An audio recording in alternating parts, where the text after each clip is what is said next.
Neste vídeo, nós vamos falar sobre política de investimentos. Primeiramente, precisamos entender que a política de investimentos é a linha que separa uma gestão bem-sucedida de uma gestão baseada em improviso. E não basta simplesmente copiar a política de investimentos de um outro RPPS, porque cada regime tem os seus próprios desafios, características e necessidades. E antes de irmos para a apresentação que eu preparei para que nós possamos acompanhar, eu quero te pedir para se inscrever no canal, ativar o sininho das notificações, curtir e compartilhar esse vídeo para que nós possamos fazer a informação chegar a muito mais pessoas. Combinado? Vamos agora lá para a tela do meu computador para que nós possamos acompanhar a apresentação. Estamos aqui na tela do meu computador e eu preparei uma apresentação com a aparência de uma página da web e eu espero que o conteúdo atenda às tuas necessidades e expectativas. Então vamos lá. Eu comecei dizendo que a política de investimento de um regime próprio é única, né? E ela está muito além de uma formalidade, de uma mera formalidade.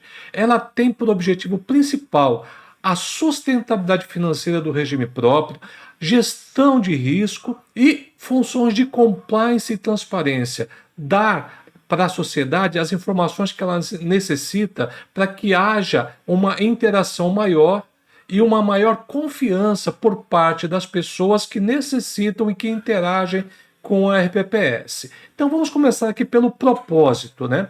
O alicerce jurídico, né? E o propósito de uma política de investimento. Então, o regime próprio de previdência, o RPPS, ele existe para assegurar aos servidores e seus dependentes, né, o direito de aposentadoria e pensão, né? Isso tudo em conformidade com o artigo 40 da Constituição. Né? A sustentabilidade do RPPS depende de um princípio central, do equilíbrio financeiro e atuarial. Tá? Então, ela tem que haver harmonia entre os recursos arrecadados e as obrigações futuras, ou seja, as obrigações que eu tenho com os servidores que irão se aposentar e seus dependentes. Então, a política deve ser construída sobre esse alicerce, né? Sempre como um instrumento de planejamento e de gestão, principalmente para garantir que os compromissos de hoje sejam cumpridos amanhã, para que as aposentadorias e pensões sejam pagas no tempo devido de forma segura e transparente. Tá? Então, esse é o propósito da política de investimentos. A política de investimentos ela tem como finalidade principal, né, o equilíbrio financeiro atuarial. Então, a finalidade do RPPS é manter o equilíbrio financeiro atuarial. Isso tudo para garantir que os benefícios previdenciários sejam pagos efetivamente, para garantir a sustentabilidade do RPPS. Então, o caráter contributivo. Começamos pelo caráter contributivo. A aposentadoria só é devida ao segurado, ao funcionário público que efetivamente contribuiu para o regime. Né? Então, tanto o servidor quanto o ente federativo contribuem para o sistema de forma que esse recurso arrecadado na forma de contribuição seja aplicado no mercado financeiro e que possa reverter em benefício para o pagamento de aposentadorias e pensões. Então, o equilíbrio financeiro, o que significa o equilíbrio financeiro? Ele corresponde à necessidade de que ano a ano as receitas sejam mais que suficientes para cobrir as despesas com o pagamento de benefícios, aposentadorias e pensões. Né? E o objetivo, evitar déficits de curto prazo. Então, o equilíbrio financeiro diz respeito às obrigações que eu tenho a pagar hoje, no momento atual. Eu tenho que ter recurso suficiente para garantir esse pagamento. Eu tenho que ter liquidez. Esse é o equilíbrio financeiro. Já o equilíbrio atuarial, ele refere-se à avaliação de longo prazo. É o que eu tenho de obrigações para frente, para o futuro, com aposentadorias e pensões. Então, o cálculo atuarial é o que vai me identificar quais são as receitas e despesas e qual o passivo para que eu possa atuar de forma a conseguir recursos suficientes para pagar essas obrigações no futuro. O guia estratégico aqui, a política de investimentos, ela é o norte, então ela vai definir metas de rentabilidade, quais são os limites de risco, né, que eu posso correr, quais os critérios de alocação de ativos que eu vou definir para conseguir tanto atender à necessidade de equilíbrio financeiro e atuarial. E a base normativa é a Resolução 4963 e a Portaria 1467. Ambas reforçam a exigência de um alinhamento entre gestão de ativos e obrigações do passivo, tendo o equilíbrio atuarial como premissa central da governança, da execução da política de investimentos. Então, vamos falar de governança, de responsabilidades. Um ponto que deve constar da política de investimentos é a separação clara de quem é quem dentro da estrutura de governança, quem faz o quê, né? Então, a boa governança, ela exige uma definição clara das instâncias envolvidas, bem como os papéis de cada um na criação e na formulação da política de investimentos. Então, nós começamos pela unidade gestora, né? Ela é responsável por elaborar a minuta da política de investimento, consolidando todas as informações atuariais, cenários econômicos, informações que eu posso buscar no mercado financeiro com os parceiros gestores, com a consultoria de investimentos, e também vai tratar das diretrizes normativas, né, que envolvem a gestão do recurso dos regimes próprios. Então, ela atua como um elo entre o cálculo atuarial, a legislação e as decisões tomadas pelos conselhos, principalmente o Conselho Deliberativo, que é o órgão de decisão máxima de um RPPS. O Conselho Administrativo, ele exerce a função, o papel de aprovar a política de investimentos e, com isso, garantir que ela esteja alinhada aos interesses dos servidores, ao interesse coletivo e às normas legais. Então, ao Conselho Deliberativo, não cabe apenas aprovar, ele precisa também acompanhar a execução dessa política. Na sequência, nós temos o Comitê de Investimentos, que é um órgão colegiado que serve como base de assessoria para as decisões tomadas pela unidade gestora, tomadas pelo gestor de recursos. Então, ele tem uma atribuição de analisar propostas de alocação, emitir pareceres, recomendar ajustes e acompanhar o desempenho da carteira de investimentos. Então, o Comitê de Investimentos, ele atua como um braço consultivo da unidade gestora e o objetivo dele é reforçar a prudência e o controle sobre a gestão dos ativos. Os gestores terceirizados são os gestores dos fundos onde o RPPS aplica o seu dinheiro, né? Eles têm que ser responsáveis pela execução da estratégia proposta na política de investimento, então eu vou buscar no mercado financeiro fundos que atendam à estratégia que eu defini na minha política de investimentos. O gestor ele tem que respeitar as diretrizes da Resolução 4963 da política de investimentos, bem como da Portaria 1467, e a resolução ela exige o pré-credenciamento e a avaliação da capacidade técnica desses gestores. O objetivo aqui é assegurar a qualidade e a conformidade da prestação de serviço desses profissionais. Temos também a participação dos consultores de investimentos. Eles são responsáveis por elaborar estudos, relatórios de riscos, recomendações que sirvam como base para as decisões do Comitê de Investimentos. Mas aqui cabe um ponto importante que deve ser compreendido. A consultoria de investimentos não é um órgão para indicar produtos de investimentos, porque isso caracteriza e configura um conflito de interesse. Ela vai analisar os investimentos à luz da resolução, à luz do cenário econômico, à luz da política de investimentos, para dar subsídios ao comitê e à unidade gestora, uma segurança em aplicar os recursos naquele determinado ativo financeiro. E temos também aqui a figura do administrador e do custodiante. O administrador é o responsável por criar e manter o fundo de investimentos funcionando. Já o custodiante é o responsável pela guarda dos ativos, tanto os ativos que compõem a carteira do fundo, como os ativos em que o regime próprio aplica diretamente.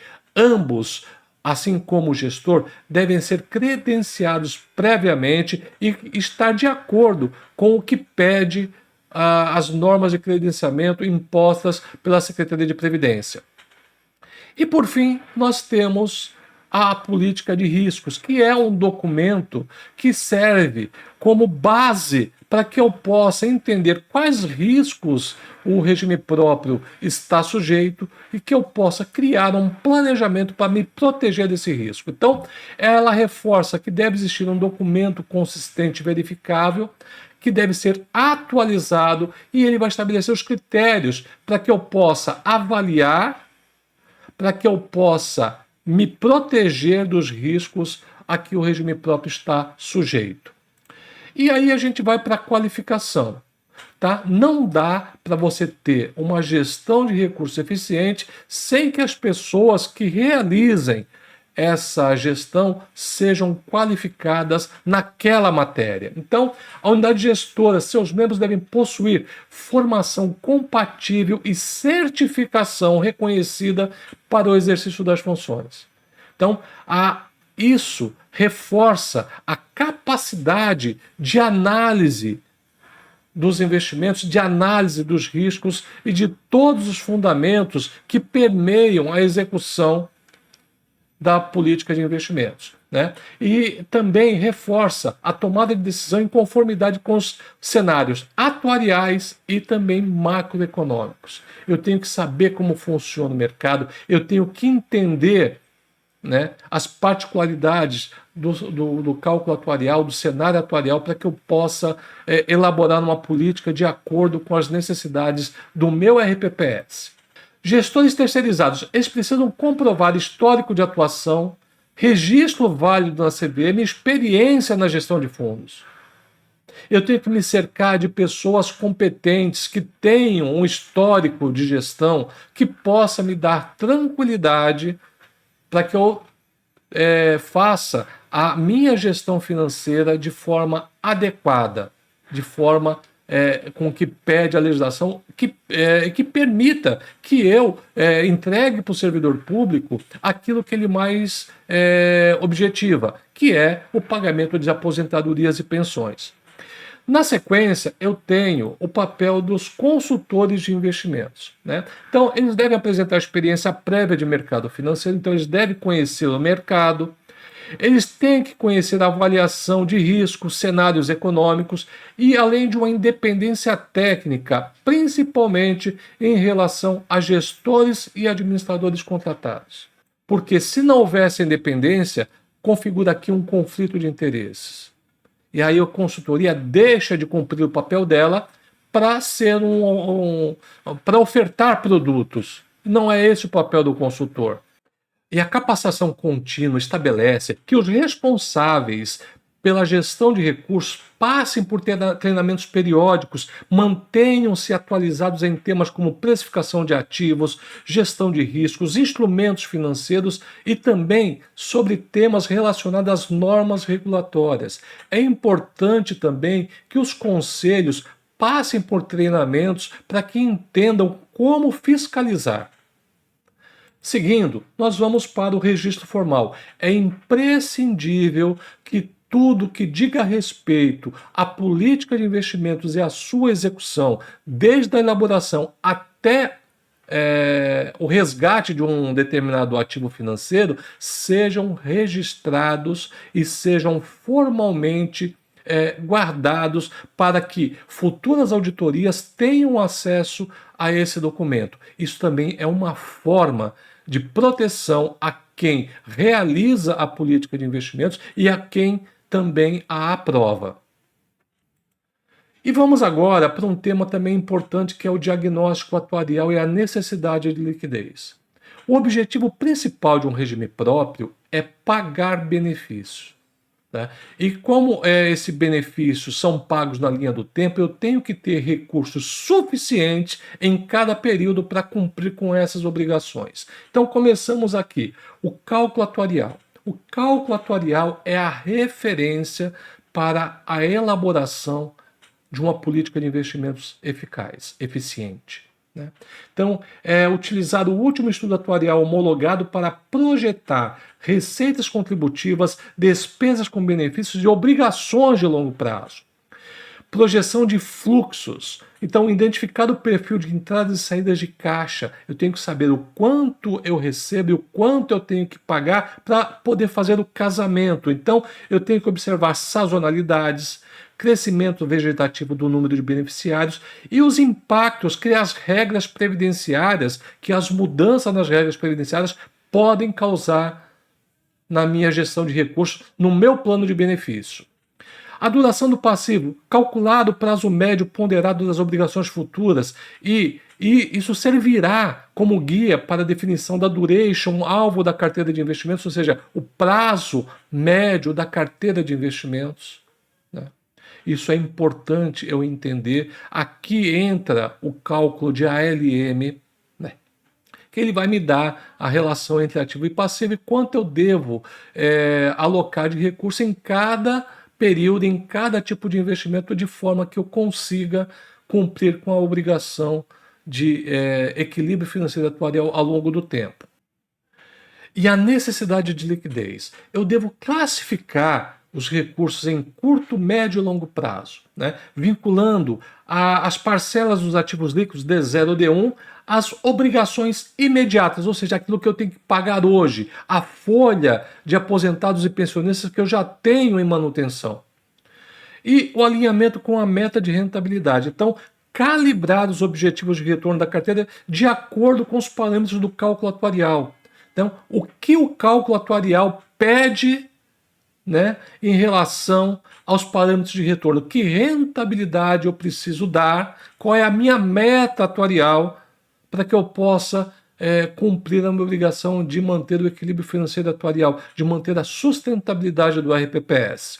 Então, um outro ponto que é importante dentro do alinhamento com as metas de rentabilidade é que eu não devo assumir riscos desnecessários em busca de rentabilidade. E caso seja publicado um novo cálculo atuarial, eu tenho que fazer a revisão da minha política de investimentos.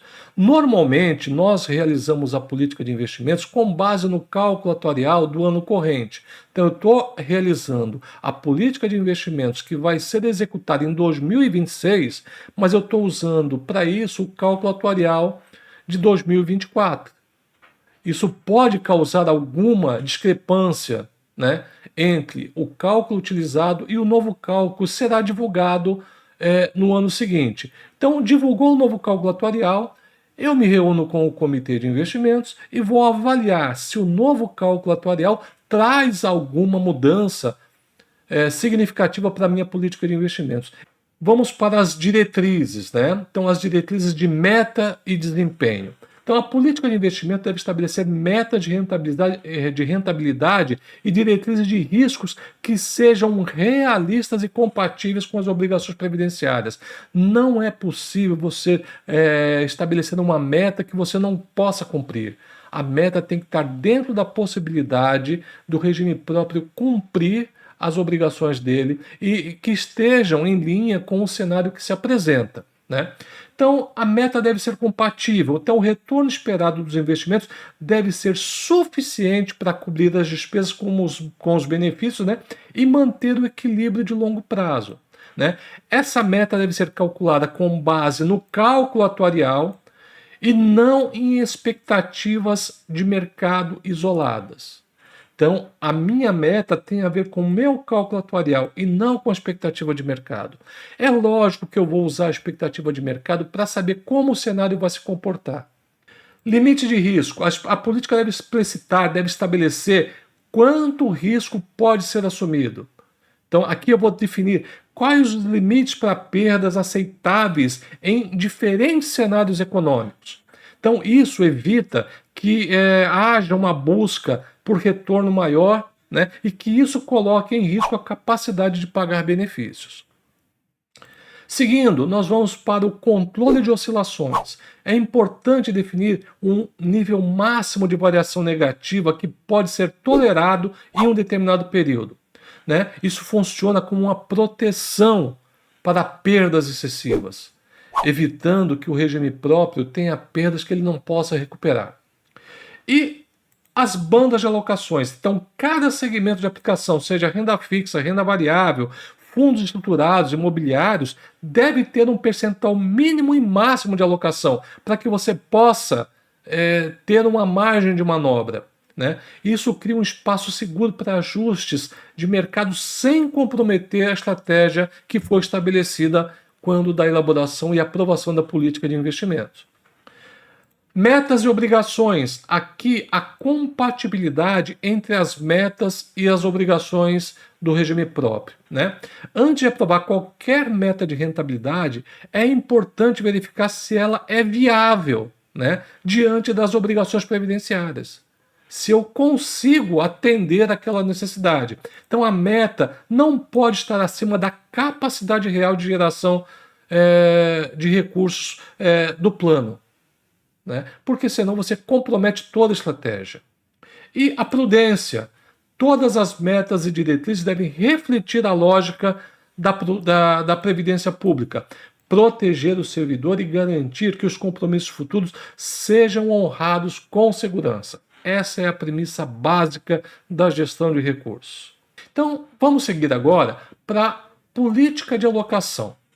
Então, a alocação segmentada é o direcionamento seguro dos investimentos conforme estabelecido pela base normativa, pela Resolução 4963. Tá? Então, a resolução ela separa os segmentos de alocação em renda fixa, renda variável, fundos estruturados, fundos imobiliários, né? Para que nós possamos diversificar a nossa carteira, para que nós possamos distribuir os nossos recursos dentro de segmentos que possam nos proporcionar a rentabilidade necessária. Então, vamos começar com o segmento de renda fixa. Então, a renda fixa ela é o pilar principal, é o pilar fundamental da carteira de investimentos do regime próprio de previdência, né? A renda fixa, ela, em teoria, ela nos garante mais segurança, mais liquidez e maior previsibilidade nos resultados dos investimentos, né? A Resolução 4963, ela estabelece que as aplicações em renda fixa possam ser feitas em títulos públicos federais, elas podem ser feitas em fundos de investimentos de renda fixa com título público mesclado com títulos privados ou só com títulos públicos, em títulos emitidos por instituições financeiras, títulos de crédito e por aí vai, né? Então a renda fixa é o pilar, é a base de sustentação da política de investimentos de um regime próprio de previdência. A alocação segura e sustentável. Então, vamos falar agora dos limites por modalidade de ativos. Então, o Tesouro Nacional, títulos atrelados à Selic, eles são papéis de maior liquidez e segurança. Eles podem ser utilizados como uma reserva primária, ou seja, uma reserva de segurança, que eu tenha liquidez imediata para cumprir com as minhas obrigações de pagamento nos benefícios de curto prazo. Eu tenho também os títulos atrelados à inflação, como o Tesouro IPCA+. Esses ativos, eles protegem o patrimônio do RPPS contra a oscilação da inflação, contra a perda do poder de compra. E aqui garante que eu possa casar as minhas obrigações de longo prazo, né, que são os pagamentos de benefícios, com os meus investimentos. Então, eles acompanham a variação da inflação, repondo a perda inflacionária e me dando um ganho superior a esta perda inflacionária, a esta inflação. Então, são obrigações de longo prazo. Seguindo, nós temos os fundos de renda fixa. Eles permitem uma diversificação e a gestão profissional. Então, você pode acompanhar os índices de mercado, né, através de um fundo de renda fixa, ou você pode buscar fundos com estratégias mais conservadoras. Então, neste segmento de fundos, né, e a maior parte dos investimentos de regime próprio são feitos através de fundos, você vai encontrar fundos de renda fixa só com títulos públicos federais, e aí o regime próprio pode alocar até 100% da carteira nesse tipo de fundo, e fundos mesclados com título público e títulos de renda fixa privado, como CDB, LCI, LCA. ETFs de renda fixa são fundos que acompanham um determinado índice de referência, o IMAB, o CDI. Né? Esses fundos você aplica como se estivesse comprando uma ação na Bolsa de Valores. Então, eles são fundos passivos, teoricamente, com menores oscilações em relação aos fundos mais agressivos. Nós temos os FDICs, os fundos de investimentos em direitos creditórios, né? O regime próprio pode aplicar nesse tipo de ativo até o limite de 5% da carteira, desde que aplique em cota sênior, né? As cotas que teoricamente apresentam um menor risco, né? Aqui o risco principal é o risco de crédito, de o tomador do empréstimo não pagar a dívida. Fundos de crédito privado, né? Como que aplicam em CDB, LCI, LCA, debêntures, né? Então, esses fundos, eles carregam também um risco maior de crédito, então eles podem aplicar mais que 50% da carteira dele em títulos de emissores privados, e aí o risco é um pouco maior, então o limite também aqui cai para 5%. Né? A alocação direta em ativos bancários até 20% da carteira do RPPS pode ser aplicada em ativos emitidos por bancos, como o CDB, caderneta de poupança, como exemplo, desde que respeitados os limites e os critérios de risco estabelecidos pela nova. É sempre recomendável que na política de investimentos seja acrescentado que os ativos negociados diretamente com emissores privados devem ser garantidos pelo Fundo Garantidor de Crédito. E eu tenho que ter a atenção especial em saber se a instituição financeira é associada ao FGC, ao Fundo Garantidor de Crédito. E isso tem que estar na política de investimentos. E, por fim, o princípio da prudência. A renda fixa deve ser usada como um lastro para a carteira, equilibrando liquidez, dando proteção contra a inflação e buscando uma rentabilidade que possibilite que o regime próprio atenda à necessidade de manutenção do equilíbrio financeiro atuarial. Seguindo aqui na nossa apresentação, vamos para o segmento de renda variável. Na renda variável, nós podemos alocar até 30% da carteira de um regime próprio de previdência. São ativos complementares à renda fixa que buscam um nível maior de rentabilidade. Então, exposição via fundos. O regime próprio não pode aplicar diretamente em ativos de renda variável. Né? Então, a aplicação de um regime próprio em renda variável se dá única e exclusivamente através de fundos e ETFs. Né? Então, o RPPS pode investir em fundos referenciados em índice de ações e ETFs, sempre observando requisitos de governança e liquidez. Proibição, como eu falei anteriormente, é proibida ao regime próprio de previdência aplicar diretamente em ações. Ah, mas isso aí já diz lá na resolução 4963, mas seja mais conservador, coloque na tua política de investimento também para que não haja dúvidas. Né? Limite de alocação. O limite na renda variável é de até 30% da carteira do regime próprio de previdência. Então, é o limite máximo que eu posso aplicar em renda variável dentro da carteira de investimentos de um RPPS. A aplicação deve ser feita apenas em fundos que possuam gestores qualificados que tenham passado por um credenciamento prévio, que tenham sido previamente credenciados, né? Eles devem ter um bom histórico de desempenho, estrutura e controle de riscos, né? A renda variável é complementar à renda fixa. Então, os instrumentos, os investimentos em renda variável devem ser vistos como forma de diversificação e busca de retornos superiores à inflação no longo prazo, mas sempre sem comprometer a segurança do plano. E aqui é importante um lembrete. A soma de todos os limites de ativos permitidos fora da renda fixa, a saber, renda variável, fundos estruturados, ativos no exterior, fundos imobiliários e consignados, não pode ultrapassar 30% da carteira do RPPS.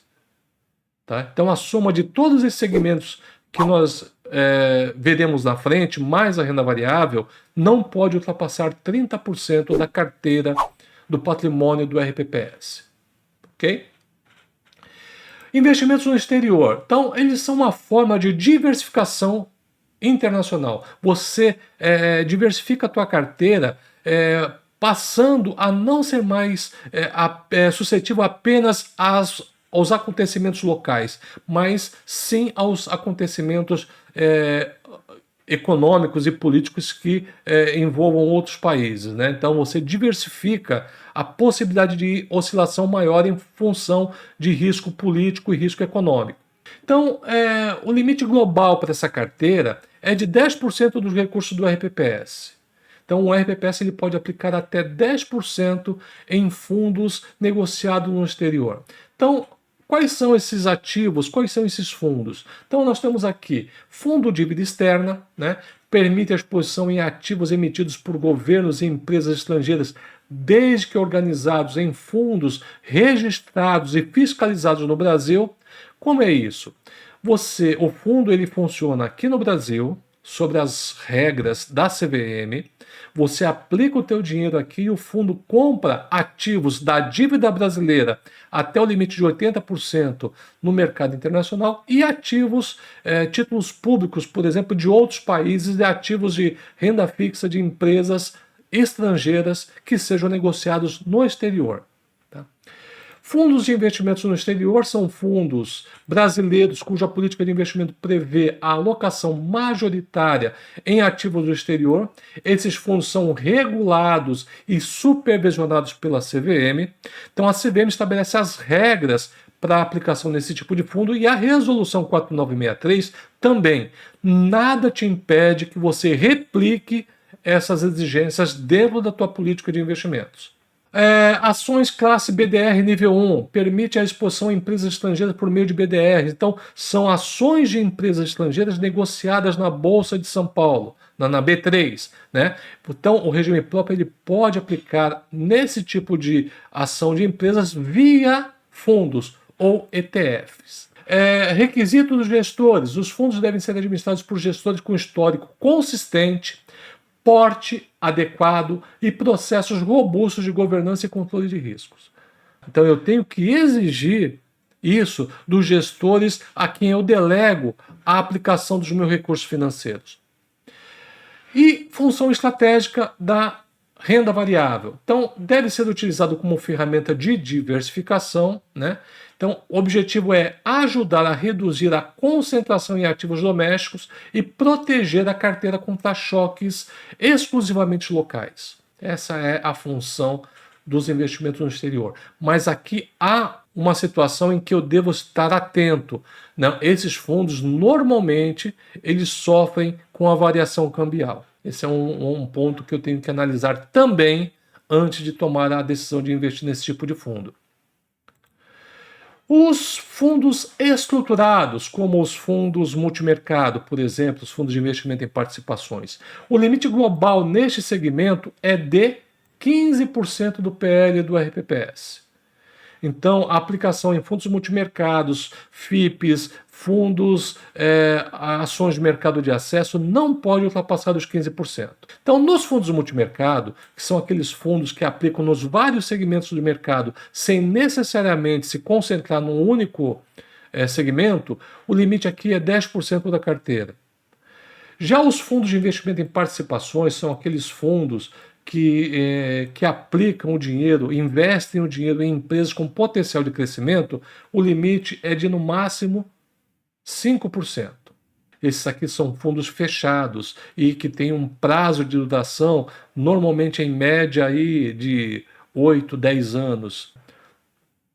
Ações, mercado de acesso, o limite será de até 5% do PL. Aqui são fundos que investem em companhias de menor porte, aquelas de menor liquidez, que não são negociadas ainda no pregão da Bolsa, e sim no mercado de balcão, no mercado de acesso chamado de Bovespa+. Então, o risco de mercado desses ativos são maiores, por este motivo, o cuidado deve ser redobrado. E os critérios adicionais. Além dos limites de percentual, a norma exige atenção à governança dos fundos, transparência, diversificação e processo de avaliação de risco antes da contratação. Então aqui o processo ele deve ser mais rigoroso, ele deve ser mais trabalhado. E o uso desse tipo de ativo ele deve ser complementar à estratégia de renda fixa e renda variável, sempre em pequenas proporções, visando diversificação controlada. Então, por exemplo, num fundo de investimento em participações, como eu tenho um limite de 5%, eu não devo alocar esse limite de 5% exclusivamente em um fundo. Eu posso dividir isso em, por exemplo, 5 fundos, 1% em cada fundo. Os fundos imobiliários também é uma outra estratégia permitida pela Resolução 4963. O objetivo aqui é diversificar a carteira em ativos imobiliários sem necessariamente ter o bem, ter o imóvel. Então, o limite de alocação nesse segmento é de 5% dos recursos do RPPS. A elevação do limite, então, o limite de 5% pode ser elevado dependendo do nível de governança e controles internos comprovados de acordo com critérios da norma, ou seja, se o regime próprio de previdência tiver a certificação pró-gestão no nível 1, 2, 3 ou 4, o limite aumenta à medida que aumenta a certificação, à medida que aumenta o nível de certificação. Exceções da CVM, quando há integralização, né, dos imóveis pertencentes ao RPPS em fundos imobiliários, aplica-se em regras específicas da CVM, ou seja, se o regime próprio tem um imóvel que foi dado em pagamento de um déficit atuarial, esse imóvel ele pode ser dado como aporte em um fundo de investimentos e este imóvel não vai contar do limite global de 5% que o regime próprio está sujeito. Então ele sai fora do limite de 5%. Critérios de seleção. Os fundos devem possuir gestão qualificada, liquidez mínima compatível com a carteira. Aqui exige-se que as cotas do fundo sejam negociadas na Bolsa de Valores como se fosse uma ação, para que quando o regime próprio precisar dos recursos, possa vender essas cotas na Bolsa de Valores.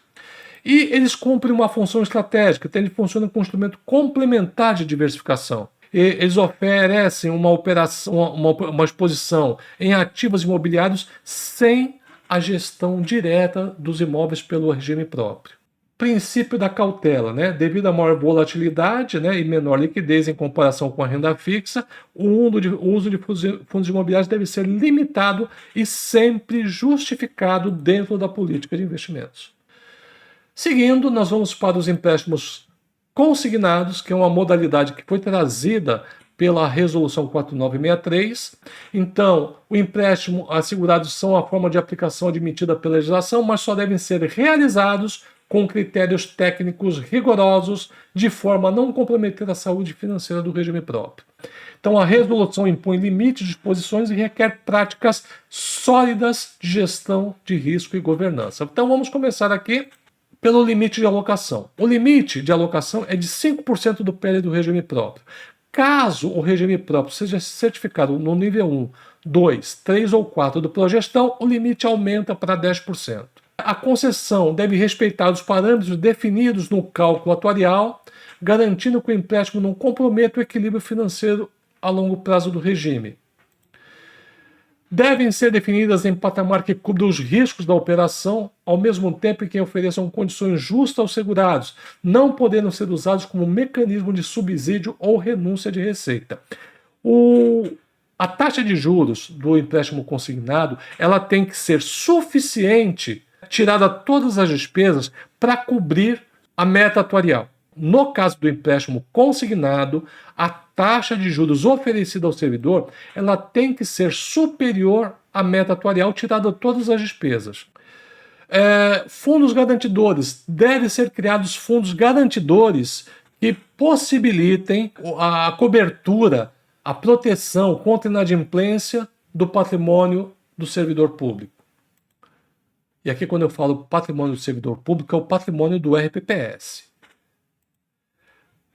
Controle e acompanhamento. É obrigatório a manutenção de registro e monitoramento das operações, com relatórios periódicos para o Comitê de Investimento e também para o Conselho Administrativo, para que se possa acompanhar a execução e a concessão de empréstimos. E ainda, prudência e transparência. É um tipo de operação, um tipo de aplicação que deve ser sempre secundário e complementar, jamais substituir os investimentos principais em renda fixa. E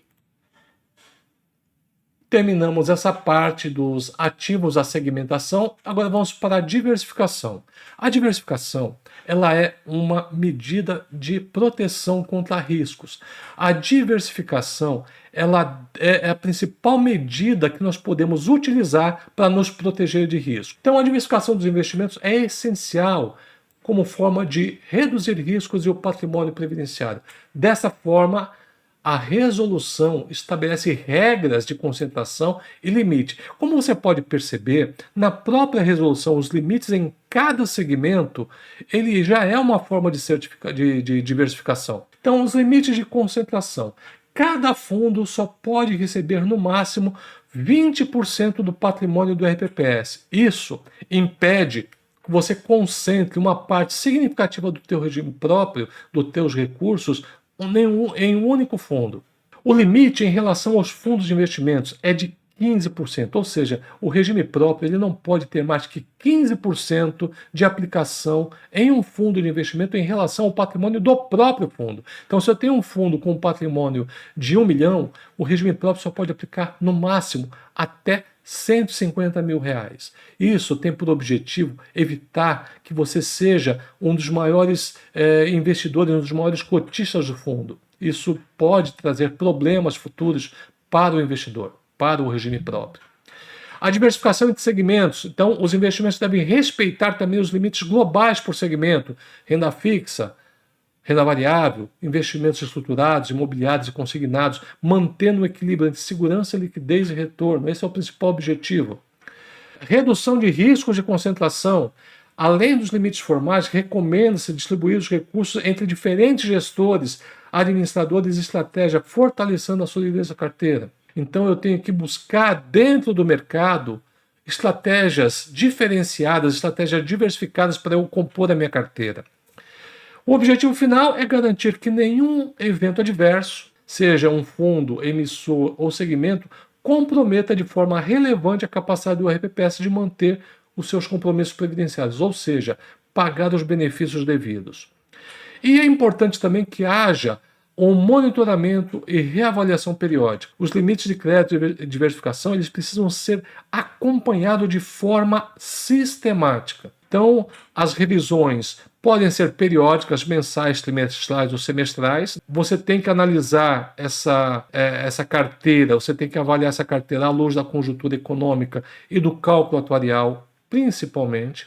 E essa prática assegura que a política de investimento permaneça sempre atualizada e coerente e principalmente alinhada com os compromissos do regime próprio, que é o objetivo principal. E também a política deve estabelecer vedações para cada tipo de ativo, para cada situação. Então, a política deve registrar de forma clara e objetiva os investimentos proibidos pela legislação. Essas vedações devem existir para proteger o patrimônio previdenciário e também a operação especulativa, riscos desproporcionais e conflito de interesse, né? Então, por exemplo, certificado de operações estruturadas é proibido, né? São ativos financeiros que misturam renda fixa, derivativos e renda variável, por exemplo. O day trade, operações que começam e terminam no mesmo dia, uma compra de manhã, uma venda no final do dia, é proibido para os regimes próprios. Derivativos, o regime próprio não pode aplicar em fundos que tenha exposição superior a um patrimônio né, do fundo em derivativos.